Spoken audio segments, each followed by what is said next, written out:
Good morning, friends. Myself, Dr. Nidhi Darbari, on My Education Treasure. Today, I am going to explain about the components of the set induction skill. A little step may be the beginning of a great journey. Many teachers spend outrageously little time preparing their students for classroom activities. Often, this preparation consists only of telling their students to read some story for the next class carefully. With such a limited introduction, could any teacher truly expect students to be attentive and eager to learn the material? The purpose of micro teaching is to stimulate teachers to think of better ways of preparing their students for learning. When introducing an activity, what can a teacher say that will produce the maximum results in learning? What words can a teacher use to produce the maximum in subsequent learning? Hence, the teacher must find those kinds of sets most appropriate to their purpose and must modify these sets to fit the specific classroom situations.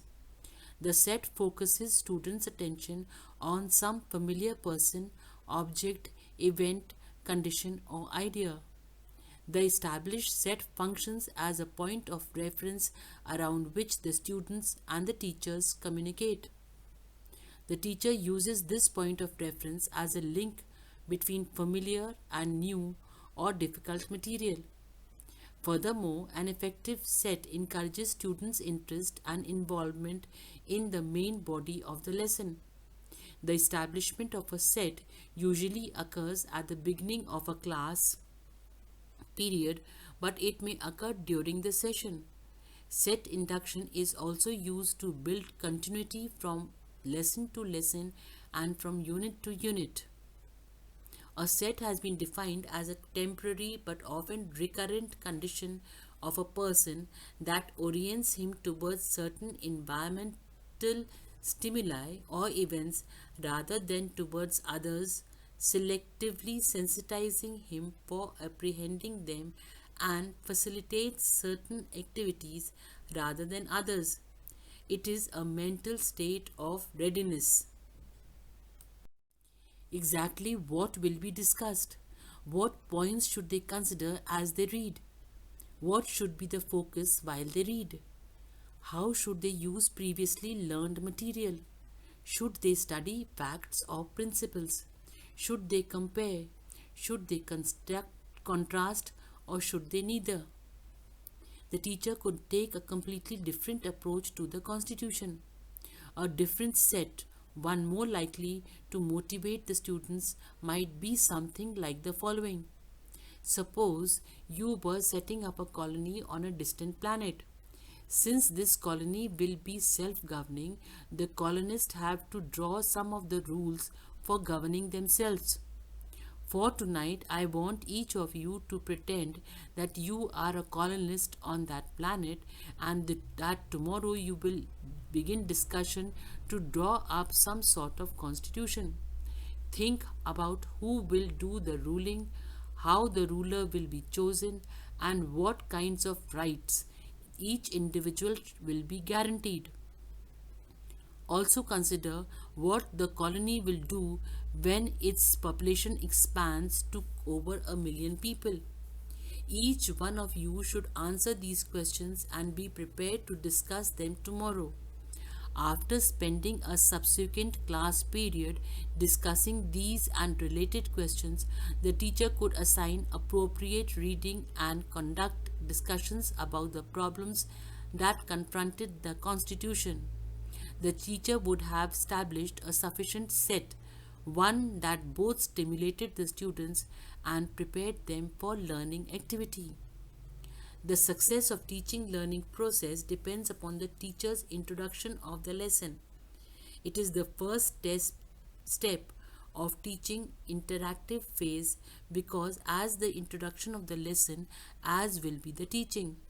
If the beginning of the lesson is effective, its success is almost definite. When a teacher introduces a lesson, he makes an attempt to predispose the student's mind to it. Components of set induction. The four key components of set induction are as follows. Perceptual, cognitive, motivational, and social. Perceptual set.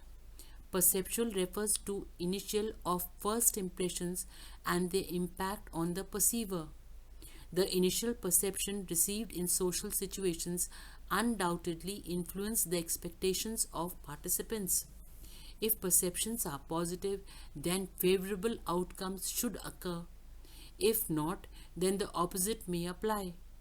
In teaching situations, students are therefore more likely to engage with teachers whom they see as enthusiastic and committed than with those who are not. Moreover, engagement is also more likely to occur in a spacious and comfortable environment, though it is acknowledged that in this aspect of their work, teachers have little say.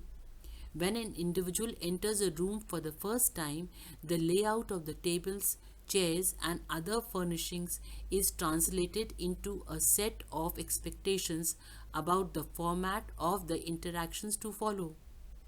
Cognitive set. By linking prior and new content together, essentially one is attempting to consolidate content relevance and sequencing so that students might better appreciate the continuity, conceptual or other, one is trying to establish at subject level. Cognitive set is therefore a process of informing participants where they have been, what stage they are now at, and where are they going.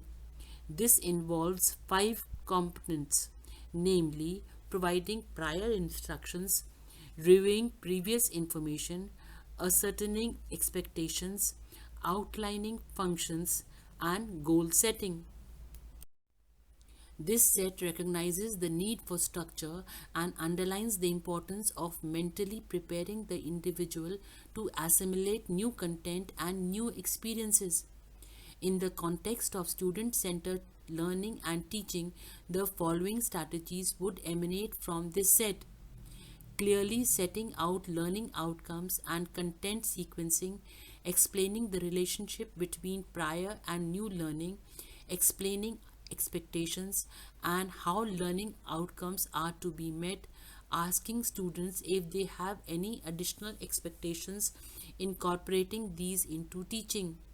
Advanced organizers, spider diagrams, and concept mapping are strategies used to enhance cognitive sets.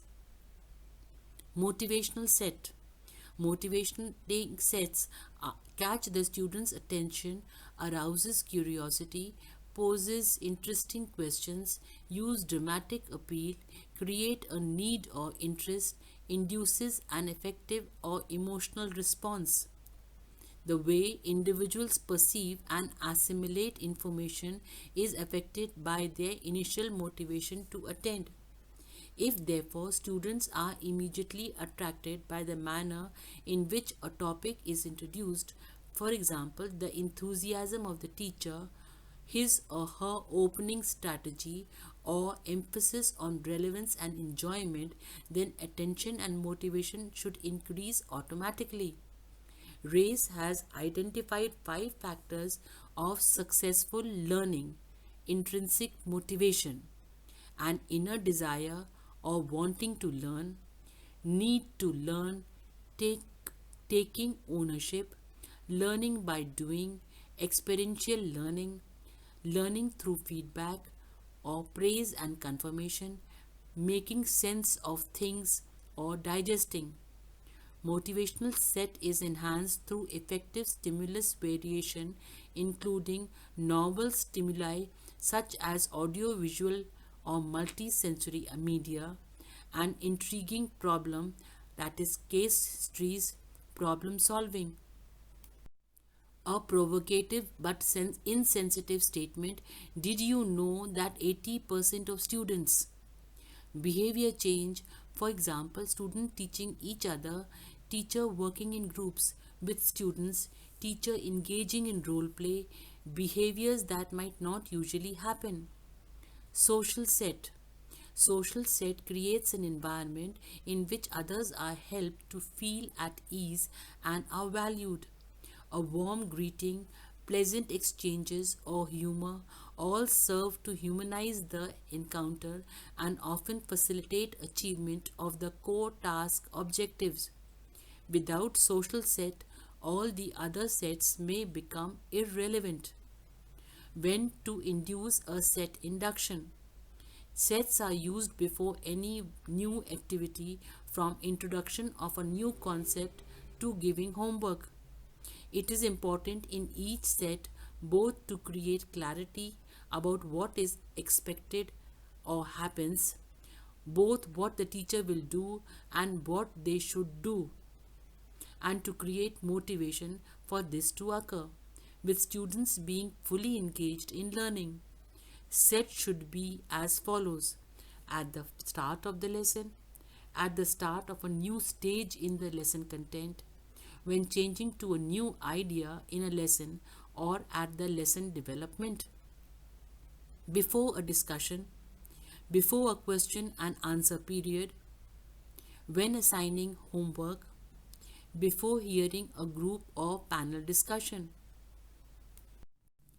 If you found the video to be informative and interesting, I request you all to please give a like to the video to motivate me, share it with others and subscribe it so that whenever I upload a new video, you will get a notification. Before students' reports of observation, investigation or studies, when assigning a project to an individual student, before films and radio programs, film strips, video clips or other media event, before assigning a homework based on a discussion that followed a film strip, when changing topics. Ways of set induction. Set induction, if properly carried out, contributes a lot to the success of any lesson. It injects meaning into the lesson and serves as the foundation upon which every other part of the lesson is built. Some ways by which teachers can set induce are: teachers can induce set through their initial and varying actions and words. The class is called to order. Let us pray, boys and girls. Good morning, good afternoon, good evening, student, as the case may be. Observing students in silence, asking funny or probing questions, making educative or touching remarks. Through the use of instructional material, various teaching aids which student can see, touch or feel, hear or if possible smell and taste can be shown to them. Such material can attract students' attention and increase their curiosity. Creative questions can be used to set induce students as they make students think deeply, hold their attention and get them involved in the lesson. The acronym STEP sequential procedure may be used to help remember what to do for set induction. Start. Welcome the students, settle down and gain their attention. Transact. Understand students' expectation and explain it to use this to link with previous learning. Evaluate. Assess the gap between students' expectations and expected outcomes. Progress. The final stage to proceed to the main body of learning. Thank you very much for patiently watching the video and don't forget to subscribe.